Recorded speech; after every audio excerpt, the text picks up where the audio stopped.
A Bíblia diz em Colossenses, no capítulo 3, nos versículos de 1 a 25.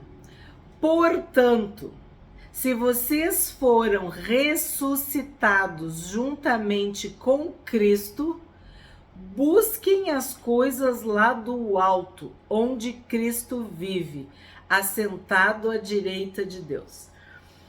Não sei se tu tá acompanhando, se tu assistiu o vídeo de ontem, de anteontem, sobre Colossenses. Estamos no capítulo 3.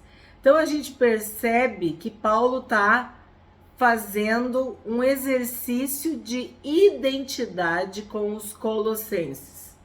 Portanto, se vocês foram ressuscitados juntamente com Cristo, então se vocês são de Cristo, se vocês são cristãos, se vocês creem na Bíblia, se vocês professam a fé evangélica cristã, busquem as coisas lá do alto, onde Cristo vive, assentado à direita de Deus.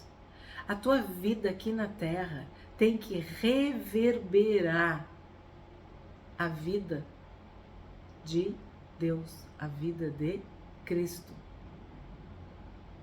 O céu, a palavra de Deus, os princípios, os valores de Deus e não do mundo. Então, como é que Paulo fala isso? As coisas lá do alto.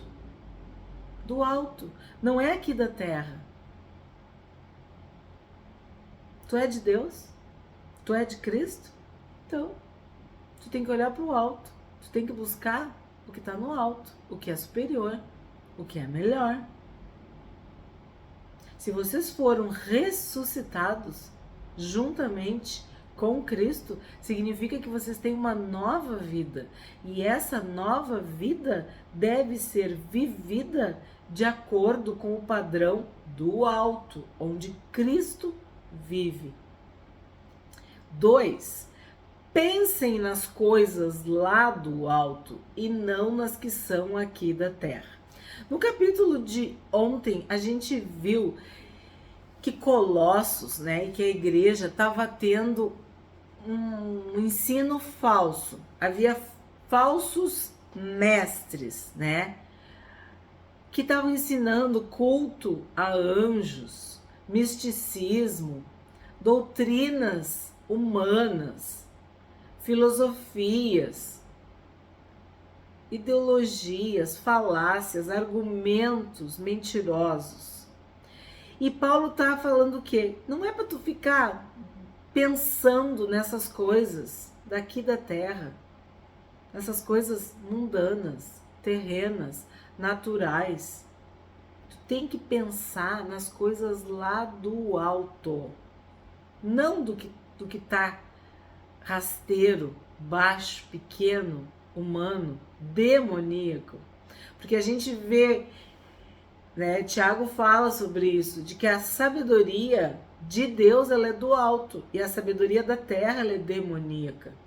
Por quê? Porque os anjos maus vieram para a terra e começaram a desenvolver esse sistema caído, pecaminoso. E nós vivemos a contracultura do mundo.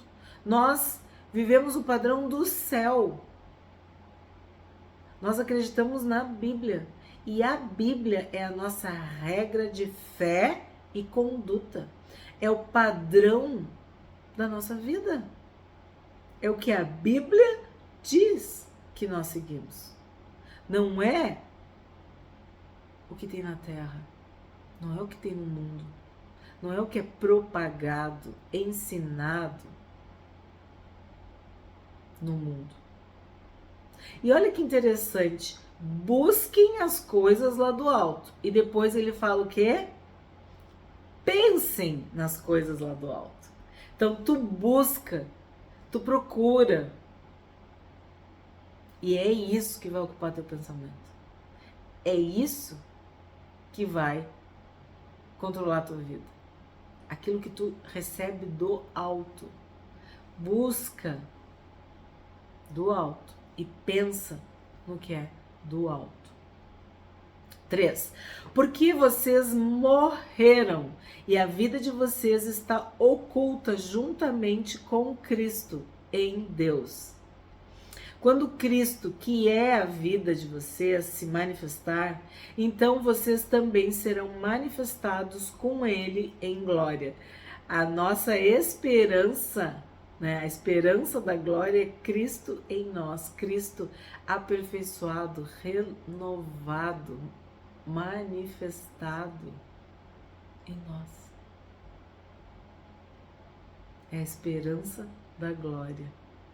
Quando Cristo, que é a vida de vocês, se manifestar, então vocês também serão manifestados com Ele. A vida de vocês está oculta com Cristo em Deus. Nossa vida está escondida em Cristo. Nós vivemos a vida de Cristo. A vida que a gente vive agora é a vida de Cristo.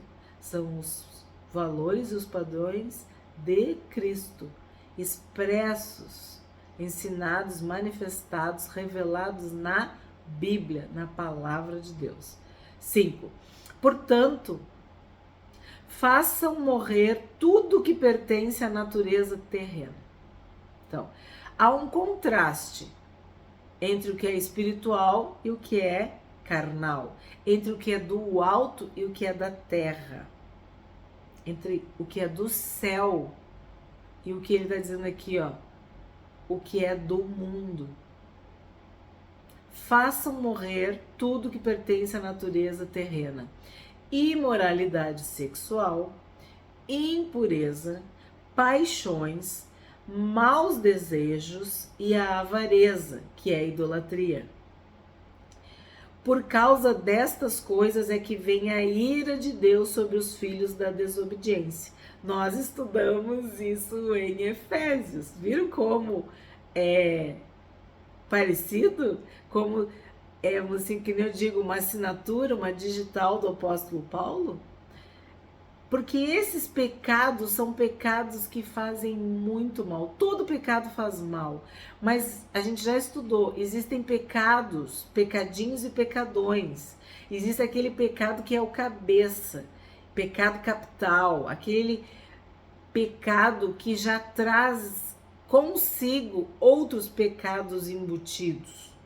E esses são gravíssimos e são mais difíceis de ocorrer libertação. Então, estamos estudando sobre a imoralidade sexual, a impureza. Vimos que a carne e o espírito podem ser impuros e imorais, né? As paixões, quer dizer, toda vontade desenfreada, todo desejo louco, obstinado, obcecado, todo vício, toda perversão, todas as coisas que vêm de um impulso, né, descontrolado. A avareza, o amor ao dinheiro, o dinheiro é o teu Deus. Tu segue um ídolo, né, um falso Deus que é Mamon, o Deus das riquezas. E quando tu tá praticando esses pecados, vem a ira de Deus sobre os filhos da desobediência. Então, sobre os que não obedecem à palavra de Deus, que não buscam a santidade de Deus. Vocês também andaram nessas mesmas coisas no passado, quando viviam nelas. Lembra que eu falei que essa igreja era majoritariamente gentia, né? Gentílica. Eles eram pagãos, idólatras, gentios. Eles não tinham a tradição, as promessas, a aliança. A gente tem falado muito sobre isso, né? Que os pecados dos judeus eram uns, os pecados dos gentios eram outros. Então, era bem próprio de um povo que não tinha regras, religião, assim, uma revelação de Deus, se entregarem à imoralidade, à impureza, à paixão, ao materialismo, à idolatria, tudo isso. Que é diferente dos pecados dos judeus, né? que era a hipocrisia, que era a falsidade, também tinha avareza, né? E aí eu gosto muito quando Paulo fala no passado. Todos nós temos um passado. E o Senhor Jesus já removeu inteiramente os nossos pecados. Ele perdoou esse passado. Ele apagou. Ele removeu, cancelou o escrito de dívida. 8. Agora, porém, abandonem igualmente todas estas coisas: ira, indignação, maldade, blasfêmia, linguagem obscena no falar. Idêntico, né? Com outras recomendações de Paulo para outras igrejas, que a gente vem estudando, né? Não mintam uns aos outros, uma vez que vocês se despiram da velha natureza com as suas práticas e se revestiram da nova natureza que se renova para o pleno conhecimento, segundo a imagem daquele que a criou. Essa é a grande luta das nossas vidas. A carne contra o espírito, a velha natureza contra a nova natureza. Aquela história dos cachorros, né? O cachorro do bem e o cachorro do mal. Quem tu alimentar mais vai ser mais forte. Quem tu não der comida vai definhar, vai enfraquecer. Então, se tu alimenta a tua carne, quando tu tiver que responder, tu vai responder na carne. Quando tu tiver que tomar uma decisão, tu vai decidir pela carne. Tu vai pecar. Agora, se tu alimentar o Espírito, tu te encher do Espírito Santo, tu te encher da palavra de Deus, na hora de responder, tu vai responder de acordo com a palavra de Deus, de acordo com o Espírito Santo de Deus. Quando tu tiver que tomar uma decisão, tu vai tomar uma decisão baseada na vontade de Deus, na palavra de Deus. Então, tu te despiu daquela velha natureza e agora tu tem uma nova natureza. E essa nova, olha só, parece uma redundância, mas não, é uma ênfase. Essa nova natureza se renova para o pleno conhecimento. Para que ela continue sendo uma nova natureza, ela tem que se renovar. E onde que tu te renova? Não é no Espírito Santo? Não é na palavra de Deus? Quem de mim se alimenta, por mim viverá. Então, a nossa mente é renovada em Cristo, através da palavra. Aqui não pode haver mais grego e judeu, circuncisão e incircuncisão, bárbaro, cita, escravo, livre, mas Cristo é tudo e está em todos. Então, o que a gente está vendo aqui? O que nós estamos vendo aqui? Que em Cristo não faz diferença se tu é grego ou se tu é judeu. Ambos pecaram, ambos se arrependeram, foram perdoados e estão salvos. Circuncisão e incircuncisão é a mesma coisa. A circuncisão da carne ou a circuncisão do espírito, né? Tu ser incircunciso do ponto de vista do ritual. Bárbaro e cita, né? Se tu é da cidade ou se tu é sem civilidade, incivilizado, ou sei lá, selvagem, né? Escravo ou livre. Mas Cristo é tudo e está em todos. Todas as pessoas têm seus pecados e todas precisam de um Salvador.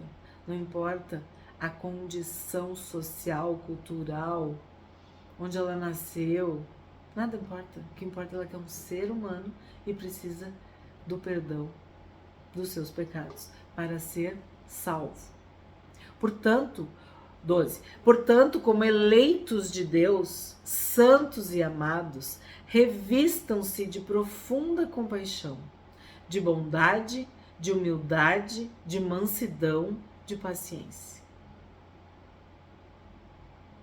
Se nós somos de Deus, se nós somos eleitos de Deus, se nós somos santos e amados, e sim nós somos eleitos, escolhidos, santos, santificados, amados, o que a gente tem que fazer? Tem que se revestir de compaixão, de bondade, de humildade, de mansidão e de paciência. Deus tem colocado, Deus tem derramado o seu amor no nosso coração. É isso que nós precisamos. De intimidade, de conexão, de amizade com o Espírito Santo, para podermos desenvolver a compaixão, a bondade, a humildade, a mansidão e a paciência. Isso não é natural. Isso não é da natureza humana. Isso é da natureza divina, espiritual. É a santidade. É o Espírito Santo nos santificando a cada dia, a cada circunstância, a cada momento, cada prova, né? Cada relacionamento. Ele nos santifica. Ele nos diz: é possível tu responder de uma forma mansa. É possível tu ter paciência. É possível tu ser humilde. Aprendei de mim que sou manso e humilde. Tu ser bondosa, bondoso. Tu ter compaixão. Tu ter misericórdia. Tu socorrer. Só em Cristo. 13. Suportem-se uns aos outros e perdoem-se mutuamente, caso alguém tenha motivo de queixa contra outra pessoa. Assim como o Senhor perdoou vocês, perdoem também uns aos outros. O corpo de Cristo precisa andar unido. E o que une? É o amor. E como que tu manifesta esse amor? Perdoando. As pessoas erram, nós erramos. E nós precisamos ser exercitados no amor. E olha, não tem maior ou melhor exercício do que o perdão. Quem muito amou, muito perdoou. O que move o perdão é o amor. Tu quer ficar de bem, tu quer ficar em paz. Já falamos muitas vezes sobre o suportem-se, que é suportar em amor, erguer, levantar, manter o irmão de pé, em amor. E o perdão é uma segunda chance. O perdão é: eu vou te deixar bem, tu vai ter paz, eu te perdoo. Vive a tua vida, né? Segue em frente, segue adiante. E o exemplo de quem, né? Se eu sou perdoada por Deus todos os dias, todo dia eu tenho que pedir perdão. Então, se eu sou perdoada pelo Senhor, eu tenho que perdoar, né? Por mais que me custe, por mais que doa, eu tenho que perdoar, porque eu sou perdoada. Então, se eu sou perdoada, eu tenho perdão. E se eu tenho perdão, eu posso perdoar. É lógico, né? Mas a gente parece que não entende isso. Pai, perdoa-lhes, porque eles não sabem o que fazem. Foi o que o Senhor Jesus disse na cruz. 14. Acima de tudo isto, porém, esteja o amor, que é o vínculo da perfeição. Aí eu vou falar para ti, ó, olha aí, o vínculo da perfeição. Como que tu não vai ser perfeito? Como que tu não vai ser aperfeiçoado? Sede perfeitos como perfeito é o vosso Pai Celestial. É para isso que a gente está aqui, para ser aperfeiçoado. E como que eu me aperfeiçoo? No amor. Como é que o mundo vai saber que a gente é cristão, que a gente é de Deus, se nós amarmos uns aos outros? Toda a lei se resume no quê? Amar a Deus sobre todas as coisas e ao próximo como a nós mesmos. Então, acima de tudo isso, tudo que Paulo falou, né? Tem que estar o amor, que é o vínculo da perfeição. Tu quer ser perfeito? Tu quer ser aperfeiçoado? Tu quer caminhar em novidade de vida? Em renovação? Em plenitude? Tu tem que amar. Mas como que eu vou amar? O Espírito Santo de Deus derrama o amor no nosso coração. O amor de Deus é derramado pelo Espírito Santo nos nossos corações. O primeiro fruto do Espírito Santo é amor. Por isso, tu pode ser perfeito. Sede perfeitos. 15. Que a paz de Cristo seja o árbitro no coração de vocês, pois foi para essa paz que vocês foram chamados em um só corpo, e sejam agradecidos. Então, a paz de Cristo, a paz que excede todo entendimento. Jesus é o príncipe da paz. Fruto do Espírito Santo é paz. Essa paz é que deve ser o árbitro no nosso coração. Foi para essa paz que nós fomos chamados.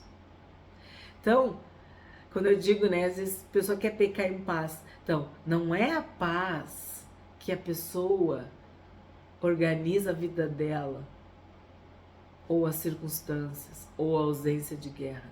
Não. A paz é de Cristo. Isso é muito importante. Essa é a paz. Essa é a verdadeira paz. Essa é a paz que eu vos dou. Jesus disse, eu deixo com vocês a minha paz. Então, é desta paz, tá bem claro, ó, a paz de Cristo. Porque tem pessoas que falam, mas eu tô em paz. Ela tá em paz, né? Descansa em paz. Mas não é a paz de Cristo. Que a paz de Cristo seja o árbitro, seja o juiz, né? No nosso coração. 16. Que a palavra de Cristo habite ricamente em vocês. Instruam e aconselhem-se mutuamente em toda a sabedoria, louvando a Deus com salmos, hinos e cânticos espirituais, com gratidão no coração. Várias vezes Paulo falou sobre a gratidão, sobre ações de graça, ou ação de graças, né? Tu ter esse coração agradecido, tu louvar, tu adorar, tu engrandecer, tu exaltar a Deus. E o segredo de tu ser cheio do Espírito Santo é tu louvar a Deus com salmos, hinos e cânticos espirituais. Tu ter gratidão no coração, tu agradecer por tudo a Deus. Tu ser grato por tudo que Deus faz, por tudo que Deus é, por tudo que Ele tem te abençoado.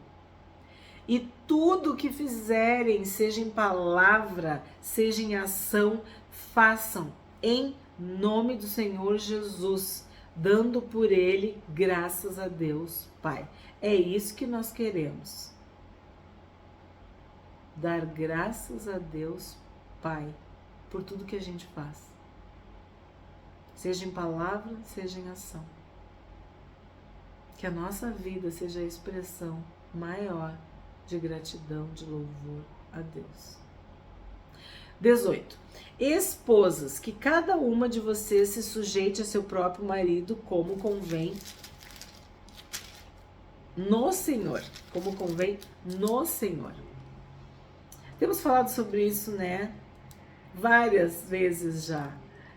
E Paulo aqui está ensinando ou reiterando aos colossenses de que as esposas devem se sujeitar ao seu próprio marido.